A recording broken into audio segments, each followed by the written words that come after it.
Three, two, one. Hello, everybody. Welcome back to another episode of the Nine Hole Podcast. This is your host, Ian Miller. Today, I am joined by one of the strength and conditioning coaches at the major league level for the Tampa Bay Rays. I am joined by Joey Greany. Joey, how you doing, man? Ian, I'm doing very well, man. Thanks for having me on the show. Of course, man. It's a pleasure to have you here. We were talking a little bit before we went live. I have a tremendous amount of respect for what the strength and conditioning crew or the people that are in charge of kind of running the strength and conditioning behind the scenes for major league teams. I have a tremendous amount of respect for what you guys do. So obviously, I would love to have you on today. I am so grateful for your time, man. I'd love to just kind of run you through some questions about your journey in the game. Talk about where you're at now, how you got to where you're at. Maybe ask you some questions about some advice to the next generation of professional baseball players or professional baseball hopefuls, and then also maybe some guys that are thinking about maybe getting into the strength and conditioning space. Asking you some stuff about, I don't know, credentials or education, like what's the best way of going about it, and then if we have some time, man, I'll be cognizant of your time, but maybe finish up with some personal questions, man, about, what if you could go back and change some stuff, what would you do? And does that sound cool? Is that all right with you? Yeah, that sounds amazing, man. Let's have some fun with it. Let's Beautiful, do it. beautiful. Sounds good, man. So you've spent obviously a long time in professional baseball. Kind of looking at your resume, man, you spent a lot of time in the Royals minor league system, man. I want to say almost 9 seasons, almost 9 years, I think. And hmm now, obviously, man, you're in the big leagues with the Rays, man. Could you just run me through kind of a synopsis of, man, what was your journey like in the game, man? The grind in becoming a strength and conditioning coach? Was that something that you always set out to? And then, man, I'll just ask you some questions off that if you don't mind. Yeah, cool, man. So I started out, I was always involved in athletics and in sports growing up. I did the martial arts, competed at high levels, played baseball myself, but I was always interested in getting that extra step. How can I get that extra step on my competition to get a little bit better, get a little bit stronger, get the edge, so to speak. So that led me down the road of the fitness and the strength and conditioning. So I went to school, studied exercise science. Right upon graduation, my academic advisor at the time printed out the National Strength and Conditioning Association website. He printed out the just the homepage, and he said, take a look at this. I think you'd be interested. So I remember like it was yesterday. I was walking back to my dorm room. I was reading, what he handed me, and I was like, you know what? This is it. This is what I want to do. I want to help, athletes become better. I was gifted athletically myself, but I did have to work at improving my speed, improve my strength and power. But I was very interested in helping younger athletes get better. So, from that moment on, I set out to get my certifications and to study, everything I could in the strength and conditioning, in the fitness field. So upon graduation, I took my certification, my exams. I started working at a small facility called Velocity Sports Performance.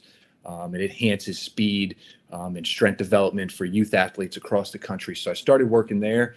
I applied to a number of positions at the time in the NFL, NBA, MLB, NHL, Olympics, college setting, and I heard back from the Kansas City Royals. So after a few interviews there, I was on my way to Surprise, Arizona for spring training in 2008. I worked at a number of different levels, met some incredible coaches and players from all around the world, many who I'm still in contact with today. It's a great organization. Um, I worked from the A ball to AAA, back down a few times, and then in 2017 made that transition over to the major league level and been with the Rays ever since. Man, that is so sick. I have a tremendous amount of respect as well for the Royal system. I feel like coming up with the Mariners, I was playing the Royals. I mean, they were in all the same leagues, all the same divisions, pretty much. I felt like, and so I kind of got to know kind of how the organization was run, I guess, from a team aspect, right? I could see how the managers were coaching their players. I could see how they, the relationships they had. Obviously, as you're playing those teams in your division, you play them multiple times over the course of the season. So we would see, I would see especially Rovers coming in. I would see how they would interact. I would see how they would get about their work on the field, man. Didn't really have much, competition against Tampa Bay coming up, like any of their affiliates, but man, the Royals, it seemed like they had great ballparks, they had great cities, like great areas to be in. Man, we loved Omaha. Northwest Arkansas was sick too, Mm. man. So that's cool, man. What about that minor league grind, dude? So um, obviously, the next generation of baseball players would love to be in the big leagues, man. So they see you, they're like, dude, you are a strength and conditioning coordinator in strength and conditioning coach in the big leagues, man. Like you're living the dream. What don't they know about that grind, man? What was that minor league grind like? You said you had gone through all the levels and came back down again. I mean, like it's not all puppy dogs and rainbows, I'm sure. No, it is not. And I mean, from your own experiences that the minor league level is a grind. There's long bus rides. You're not staying at the best hotels. You know, uh, and it's just you're playing in hot, humid environments. The food and the nutrition is not the best at those Mm, levels too. So, and that all affects performance. And you got these athletes, trying to make it up to the major leagues, trying to make a little money to help themselves, help their families, and it is tough. It plays a toll sitting on a bus for 9 hours. Not having the proper nutrition to go out there and compete at the highest levels. That affects your energy.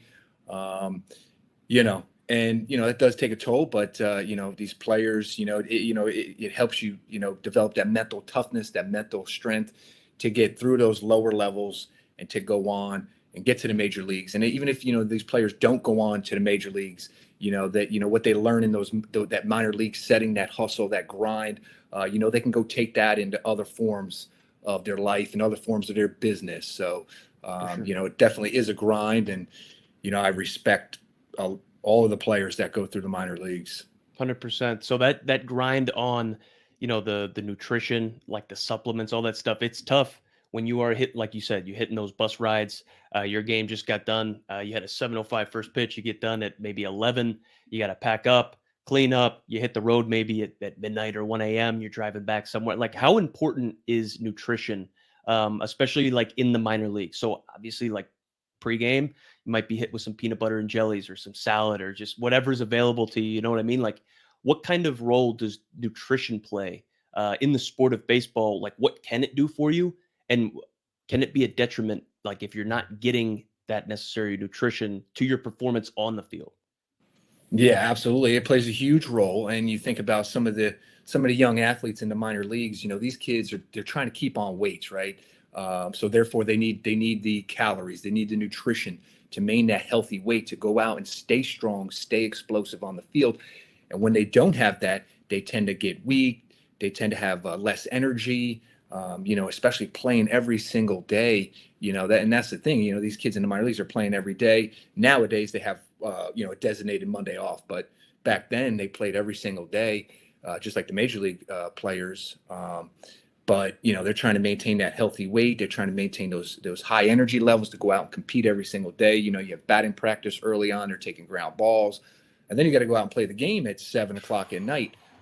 So sometimes their energy kind of suffers, and their weight suffers a little bit. But having a good strength coach or a nutrition dietitian at that young affiliate to really help guide these players and weigh them in and talk to them about the importance of nutrition and rest and hydration is very, very important, very crucial for an organization to have.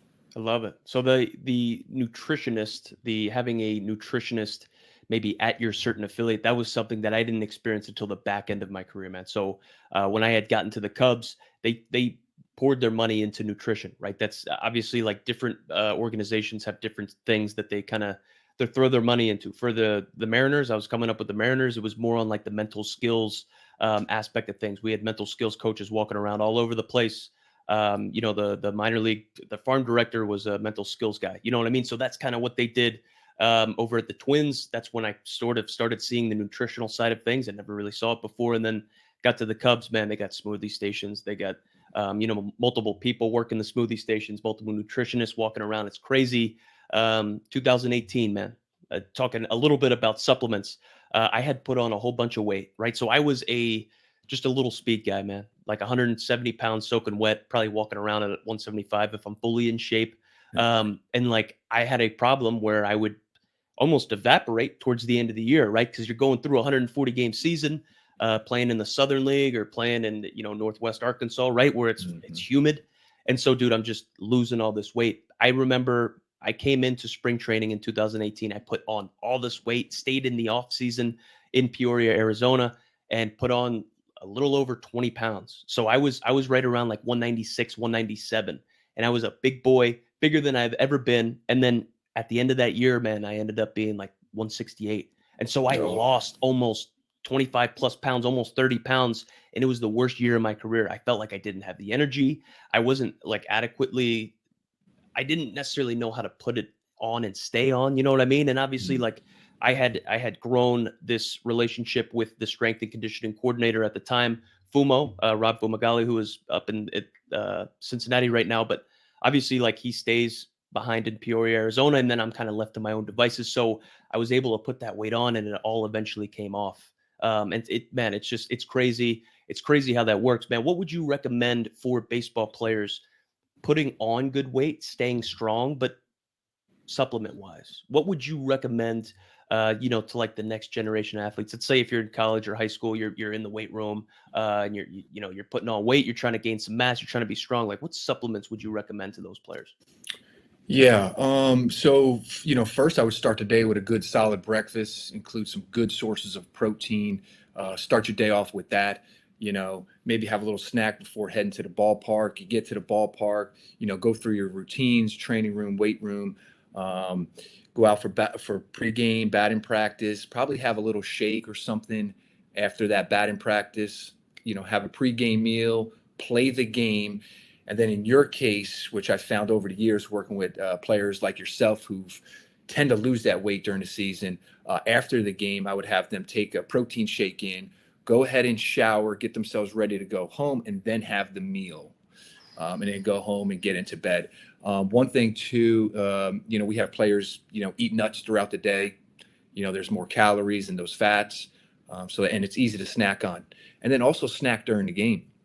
Ooh, Along with pushing hydration during the game, we'll include different variety of different snacks that we have in the dugouts to give these guys some quick energy, keep the calories coming in while they're playing.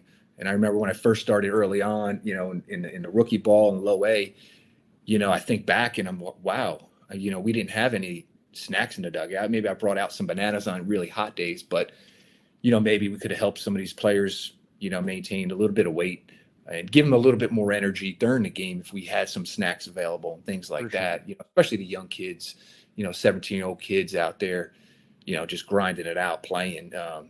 But yeah, definitely have snacks available in the dugout, pre and post game, mixing a liquid shake or something like that, protein shakes. Yeah. But yeah, man, it's important to really be mindful of consuming those calories when you're Yeah. playing during the summer. That makes a ton of sense. Obviously, like as I progressed through my career, I got to the back end of it. I learned a little bit more about the importance of the post workout, the recovery type stuff, and that played a instrumental role in me being healthy, remaining on the field. You know what I mean? Getting that protein shake in, getting my calories in, just so I'm not evaporating, man. I'm not losing weight. I don't just look like a skinny baseball player. You know what I mean? So that's awesome. Wanted to ask you about that. I think that's huge. Obviously, like the sleep's big Mm, too. mm, That's something that as a baseball player, I feel like it might get overlooked, overshadowed a little bit. I feel like, there's different strokes for different folks. People may need more sleep. They may need that 12 hours as opposed to 8. Like, obviously, like as you progress, you learn what works for your body and stuff. But I found that that post recovery was extremely beneficial to me staying on the field. The more that I took that serious, the more serious I was able to put out on the field. You know what I mean? So that's huge, man. What mm. about like where you're at now, man? So you're obviously in the big leagues. That's huge. You get to live out your dream, man. What's it like being a strength and conditioning coach at the major league level, man? What's a day in the life like for you? Yeah. So, a typical day, say like a 7 p.m. game, if we're at home at Tropicana Field, I spend the morning with my family and then I leave for the ballpark probably right around that between that 12 and 12:30 range, get to the ballpark at 1 o'clock, kind of get set up for the day, get moving around, make sure I'm prepared for these players when they walk into the weight room. Um, and we'll have players coming in probably right around that 2:30 range, kind of coming in. And some guys are working out, some guys are coming in prepping for the day, getting themselves ready for the day. Um, And then we're pretty busy in the weight room, working with different players on either power or mobility or strength training. So we're trying to manage, the different strength and power levels, working with the different departments to make sure these players are at their peak to go out and play at 7 o'clock at night. Then we'll go out with the pitchers. We'll kind of move them around a little bit. They'll play catch. We'll do some conditioning with them. The position players will get themselves ready for batting practice. Then we'll come off the field. Some players will come back into the weight room and finish up. Some players will come in and get their workouts in for the day. And then there's a little bit of downtime up into that game. And this is where the players are really kind of getting themselves mentally prepared and physically prepared to go out and compete. So in a nutshell, that's kind of how the day flows. We're a little piece of the puzzle. There's a lot of other things going on. We have our athletic trainings, our biomechanists, our sports science, our mental performance team, all the analytics behind the scenes to get these players prepared to go out and compete. And we got to remember and keep in mind that, the game is the most important thing. So on our side, what are we doing in the weight room to help better prepare this athlete to go out and compete that night? So that's a little kind of behind the scenes and some of the things that I do on a day-to-day basis. Man, that's awesome. Appreciate you kind of elaborating in on that. So you said players will get in, man. They'll get into the weight room. They'll do the stuff that they need to do. You had said, whether they're working on explosive work or they're doing mobility. Like, how do these major league players? How do they utilize you? How do they work with you? What are you doing with them behind the scenes? So, like, are you? Each player has their own specific, like, personalized kind of ordeal or tasks that they need to do in the weight room each day? Like, is it structured out individually? Like, how are these players working with you, man? Are you working with them one-on-one in the weight room? Are you working with them maybe one-on-one in the field doing sprint? What does that kind of look like? Yeah. So when they come into the weight room, we have a main workout template for our team, our 26 guys, based off of their assessment numbers, based upon what's going on in game situations, what's going on in their life. We structure and individualize the program that we have on their needs for that day. Mm, So we gather all the analytics, we gather all the sports science data with our workout, and then it's up to that strength coach to make the best judgment, select the appropriate exercises, the appropriate sets and reps for that day, for that given day. So that's kind of what we do. Some players do have their own program, so we just kind of help guide and direct them to what they need. And I like splitting the team up in three categories. The category one, that group is, those are your homegrown guys. Those are your AAA guys that have been bouncing up and down. Those players, like, hey, here's our program. There's a little bit of tweaks here and there, right? So they're pretty easy to work with. They're kind of self efficient. And yeah. then our group two players, okay, those are the players in the middle. These players are your everyday players. These are your injury prone guys, your everyday players. This is where you spend the majority of your time, the majority of your work. There's a lot of adjustments. There's a lot of judgment that goes in. There's a lot of prep and planning with these players. And then your group three players on your team, those are your veteran guys. Those are guys that have been around for, 10, 12 years in the major leagues. They're established. They they need a little polish here and there, and you just kind of guide them in the right direction. So you focus most of your time on that group two, and making adjustments into their programming and everything, working with the different departments and the analytics and the sports science, and just give them the best workout for that day so they're prepared to go out and compete. Man, I love it. So obviously there's a whole bunch that goes into it, all these individual programs, all the data, and the things that you kind of have to measure and map going into it, man. There's a whole lot of stuff that goes into it, more so than just working out specific parts of the body, right, on specific days, man. That's awesome.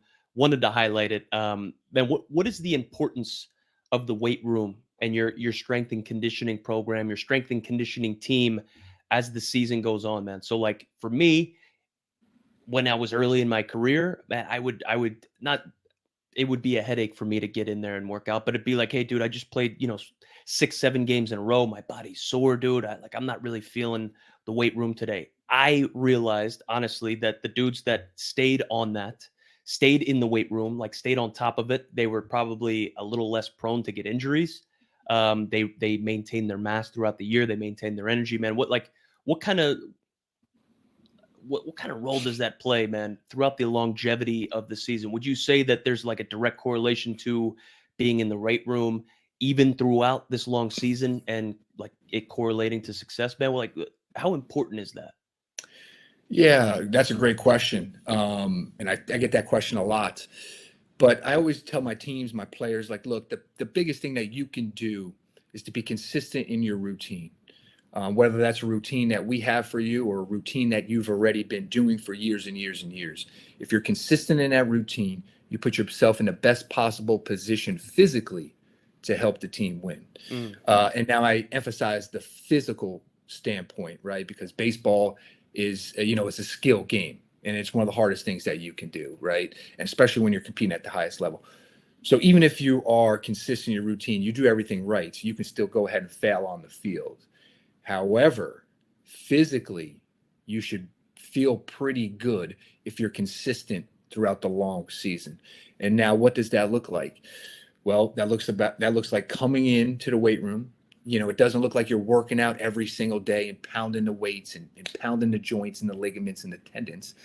However, coming in, some days you're doing just a little bit of work. Maybe it's low level plyometrics, some stretching and mobility, and then you're right into the cage, or you're going to watch video, and then you're going into early work on the field.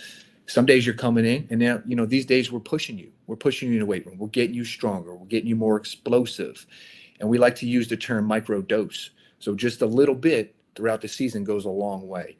So that's kind of our approach, and we understand. Like, look, the game is tough. It wears on you mentally. It wears on you physically. We understand that when you come into the room. So we're taking that in consideration when we're programming the workouts each and every day. So I like to engage our players in conversation when they come in. And I'll know as soon as they come in by just looking at them, like, okay, this player's ready to go. One example would be, mm. we have a player, he'll come into the weight room. His shoes are tied. He's got a smile on his face. He's bopping to the music. Okay, today's the day. Let's go ahead and let's push it today. He's feeling good. But that same player, if he walks in and I can see he's in his shower shoes, he's got his head down. Okay, well, today I understand. He's been playing 6 days straight. It's been hot, humid. He's been legging out doubles. Okay, this is a day we're going to use. Maybe we'll do some stability work with him. We'll do some low level plyos. We'll spend 10 minutes and let's get him off. Let's get him into the cage. Let's get him going, get him ready for the game tonight. So that's Love it. kind of how I view each and every day with our players. Man, that's it's fantastic. I love the variability of it, man. It's not just like a one size fits all, one program fits all. You're taking kind of what's going on in the athlete's life, man, and you're man, you're making the best tailor-made approach for him to stay on the field, stay healthy, man. I absolutely love it. Before we get into maybe some advice and some questions for the next generation, man, I just wanted to give a shout out and a thank you to the sponsor of today's stream, the Leukemia and Lymphoma Society, man, the Cleveland Student Visionaries of the Year. So this past year, man, in the 7-week challenge to raise funds for the fight against blood cancer, 37 teams from local high schools in Northeast Ohio raised over $1 million in just 7 weeks to find that cure for blood cancer. There is a link up above in the description in the bio. See the banner up there, man. I check it out. Whatever you can do, man. It's a great fight against a great cause. Appreciate everybody tuning in. Appreciate the sponsor of today's stream, the LLS. So Joey, man, back to it, man. The advice to the next generation of players, man. Obviously, like there are baseball players from the time that they can hold a dream and be conscious of maybe achievements or things to shoot for. These young players want to be in the big leagues, man. And there might be some players that they enjoy the strength and conditioning aspect of it. Maybe they want to be a strength and conditioning coach. Would love to ask you some questions about maybe how to maximize if those players are listening right now, man. So those best players in the world that you work with, right? If you are in the big leagues, you are around the best players in the world, man. What did they do differently than everybody else? So what does like a Major League Baseball player playing for the Tampa Bay Rays, what do they do differently than a minor leaguer maybe that has no idea about getting to that level? Like what separates those guys? Yeah, great question. One, I mean, they're extremely, extremely talented, right? You said they're the best in the world. They're physically gifted, to play this sport, so they're one of the best in the world. They're extremely talented. And at the same time, the game is very hard, but some of the best that I've worked with, the elites, in the major leagues, the best of the best up there, have this tunnel vision. They're focused no matter what is going on the field. They're consistent in their routine. They have a tremendous amount of discipline, and nothing shakes them from that routine. They could be 0 for 10, 0 for 12, but they keep showing up each and every day to the same spot, the same time, going through the same routine. And, they're athletic enough. They make the adjustments and they go ahead and able to perform and get through those difficult times. But yeah, I mean, the tunnel vision, the consistency, the discipline of the best of the best. They're talented, but they're structured to that routine, and nothing shakes them. They Yeah. understand that it is a journey. It is going to be difficult at times, but they stay with the process all the way through to the end. Beautiful. You've said this word a couple times since we started recording. Routine. You've hit on the importance of routine. My audience is obviously more so amateur players, so college level and below, and then parents of younger players that are hoping, that have aspirations of seeing their kid rise up and maybe make it, whether it's in college or the professional level, man. So it's like maybe those younger kids, those younger players that are striving to be in the big leagues or in the big leagues in some capacity, like they haven't had to necessarily find a routine or find an approach or prepare a certain way that works for them because they haven't had to yet, right? So it's like I wanted to reiterate that, like the importance of routine, how insane of like how instrumental that is, man, and just going about the day-to-day stuff. If you don't have a routine or preparation and you're walking around a major league stadium or major league clubhouse, you can get lost and just sidetracked in a million different directions, right? It's incredible. So how you're saying, like, these guys, the best of the best, are unwavering in their approach, unwavering in their preparation, regardless of if they went 0 for 4 last night or 4 for 4.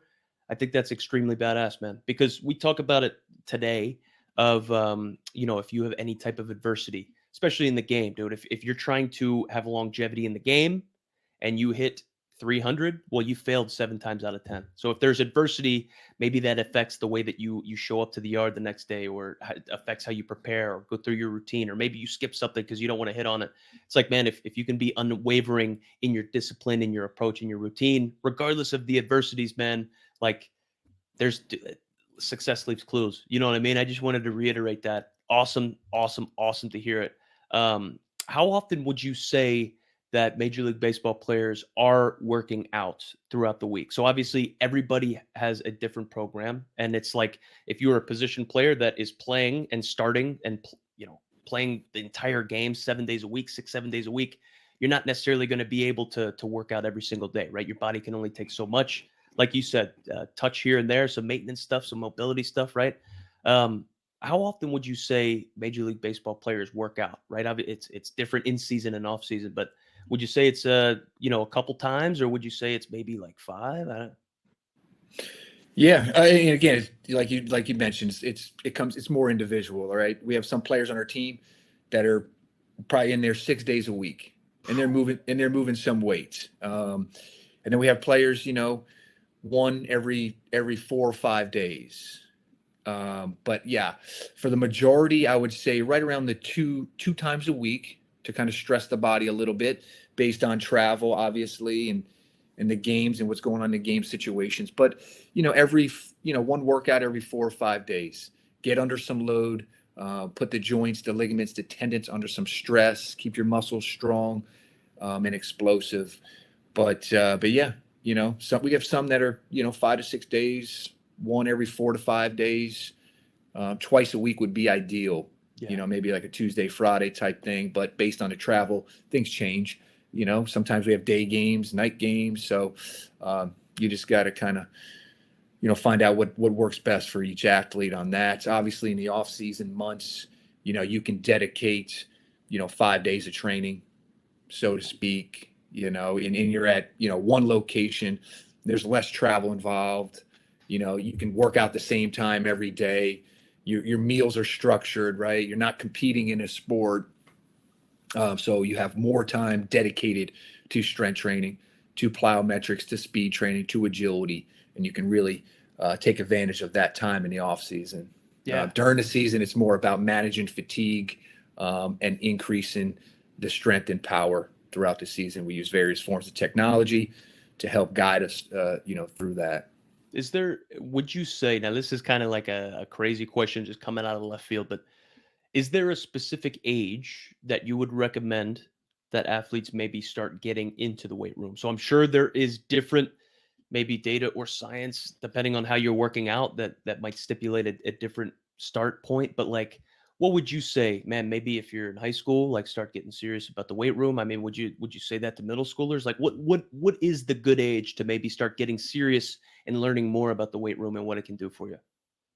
Yeah, great question. I think the younger you start and you learn, the proper way to use the weight room or use strength training as a form of increase in performance. I think learning that at a young age could help set up the next generation, for lifelong success in health, fitness, or athletic performance. But yeah, just understanding that it is a progression, right? You don't just day one go into the weight room and just start lifting heavy and set Blowout. yourself, yeah, and cause an injury or set yourself backwards. So, but yeah, I think middle school, high school would be a great time to start including that. Obviously, if you look at kids at really young ages, 5, 6 years old, they're already performing a lot of these movements on the playground. They're jumping, they're hanging, they're pulling themselves up on the playground and different equipment. So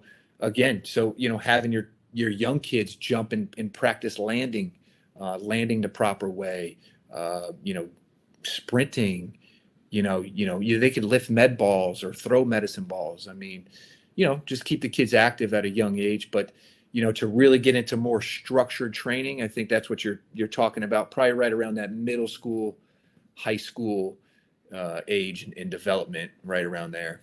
That makes sense to me, man. So with these athletes that might start trying to get into the weight room or get a little bit more serious about the strength and conditioning aspect of the game of baseball, man, are there particular exercises or, workouts? I get like what sort of lifts, what sort of exercises would you say would benefit a baseball player the most regarding a pitcher and slash or a position player? And are there specific lifts or exercises that you would stay away from for those guys?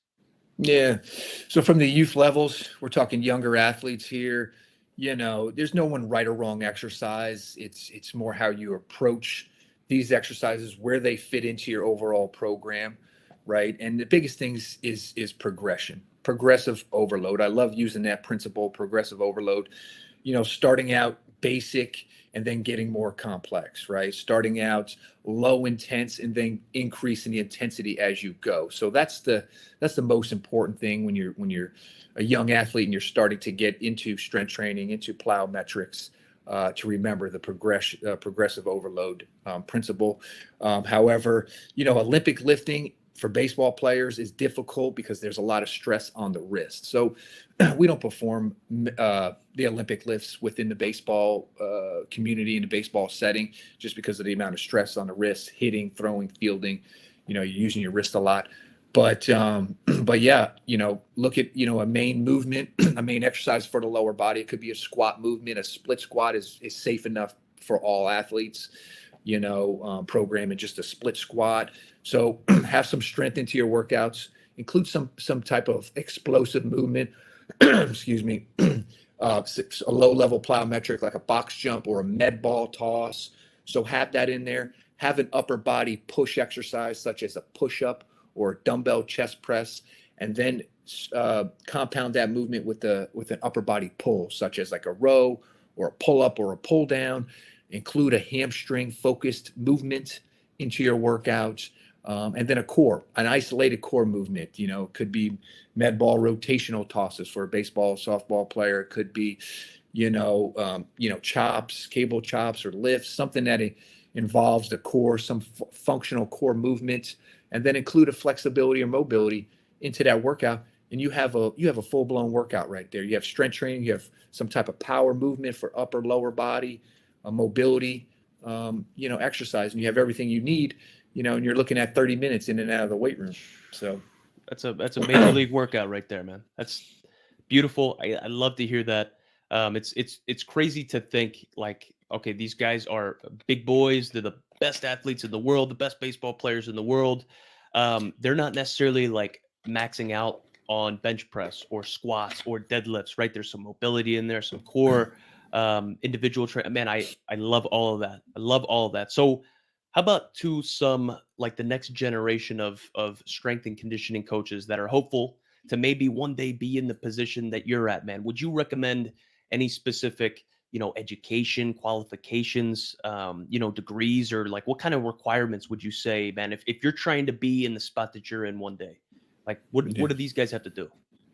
Yeah, so if you're starting out, you're looking to get into the professional sports field, obviously some type of degree in exercise science, physical fitness, physical education, something in that related field. Go ahead and get your certifications from the National Strength and Conditioning Association. Network like crazy. Reach out to other coaches. Learn, what they've done.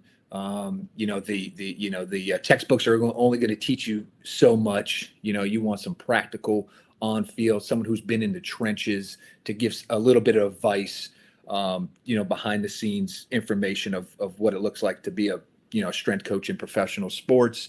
So go ahead and get your networking in, and then apply for a number of different positions, throughout sports. You get into sports as a professional strength coach, and then it's, about providing value, developing Mm, relationships, developing trust with your team, with your players, staff members, coaches, and provide value to them. Um, and then, little before you know it, you'll work your way up in certain levels, sometimes not, and just kind of be where your feet are, provide value where you are, and then let the chips kind of fall where they may. But that's, if you're looking to start out, that's kind of how you would get your, foot in the door, and get yourself initially started in pro sports. ah, that makes sense to me. So being where your feet are is something that I feel like is a reoccurring theme at the at the successful baseball level. So I feel like I have guys on the podcast that have had success in the game, regardless of if they're on the field or they are part of the staff. It's like, man, be where your feet are. Kind of just be in the moment. Obviously, there's a whole bunch of things that are outside of your control. Whether you progress, get promoted to the next level, whether you end up getting to the big leagues on the strength and conditioning staff or not, like being where your feet are. Awesome advice, man. I appreciate you, Joey. Again, we're here with Joey Greany, excuse me, one of the strength and conditioning coaches for the Tampa Bay Rays, man. So again, I'm extremely excited to ask you, obviously, these questions about your journey, where you're at, how the major leagues is like for you, and just the advice that you're giving to the next generation is amazing. Ben, I'd love to end on some personal questions for you. So obviously, like this is the Nine Hole podcast. I'm trying to give great insight to the next generation, man. If you look at your career as a whole, from the time that you started, maybe in professional baseball until now, it's like if you could go back and change anything, or maybe it's even before that with your career, what would you go back and change and why? Yeah, great question. I think, as young coaches too, or young players, we get caught up, always looking up. We're always looking up. We want to get to that next level. We want that promotion. So I think going back, it's extremely important to enjoy the journey. Enjoy the journey that you're on. Focus on where you are. Provide good work. Provide value. And the young coaches, that's it's very important to, be where you are, because you have, these players that are looking up to you. These young players are looking up to you.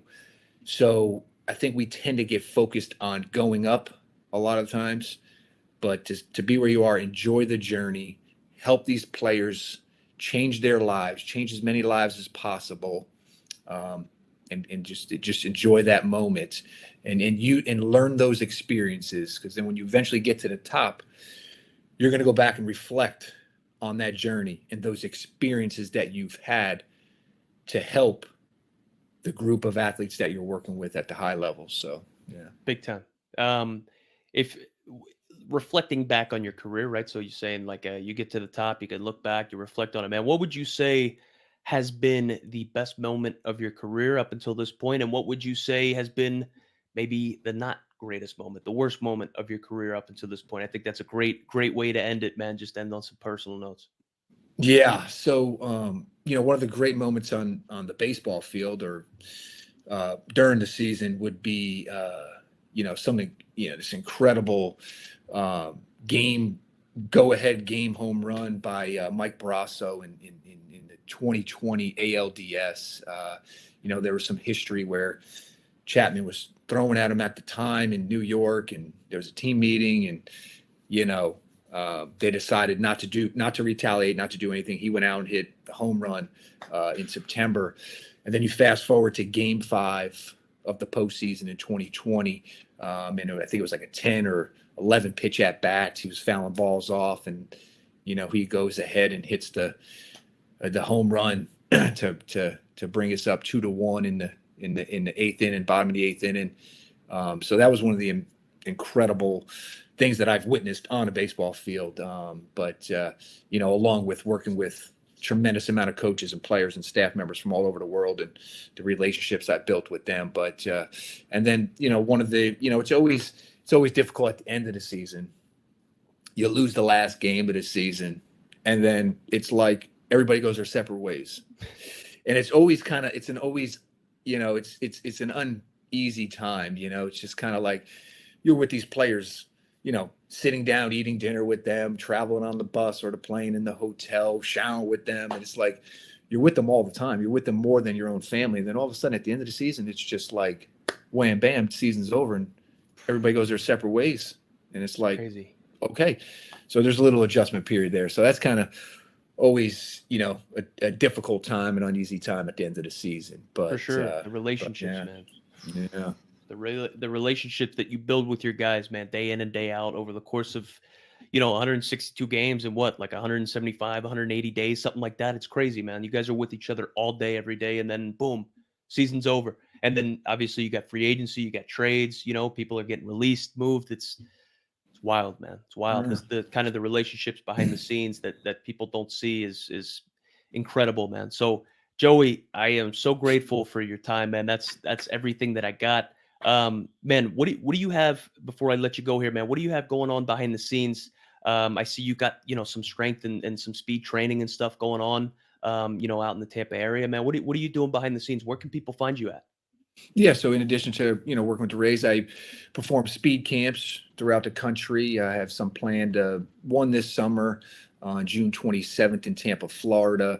We work on developing acceleration, explosive power, top end speed, multi-directional training, and this camp is geared towards athletes going to the different showcases to showcase their talents. We just want to better prepare them physically on the speed side of things before they go ahead and showcase their talents. And then I have a number of other camps, Puerto Rico, got possibly one in Mexico, and a couple other cities throughout the United States this off season. I'm also doing some different speaking engagements that I've been doing. I do one-on-one coaching also with different athletes around the country too. But yeah, so that's kind of what I've been got going on there. If you've got questions, please reach out to me. You can find me on the social media, just Joey Greany. Social media links, Instagram, Twitter, LinkedIn, Facebook. Please reach out. I'd love to kind of hear your story. If you're a coach or if you're an athlete looking to get to the next level, I'd love to help you out. For sure. Hey, man, makes a ton of sense. Joey, thank you so much for your time. Thank you so much for your story, elaborating on your journey and blessing us with some next, advice to the next generation, man. I am extremely grateful. Looking forward to watching the continued success that you're having, man, and hopefully one day get you back on here on the podcast and chop it up again. Ian, thanks for having me, man. I really appreciate it and keep up the great work. Appreciate that. Thank you. Thank you, Joey, again for your time. Thank you, everybody, for tuning in here, the Nine Hole Podcast. We will catch you guys back here again tomorrow. Thank you, guys.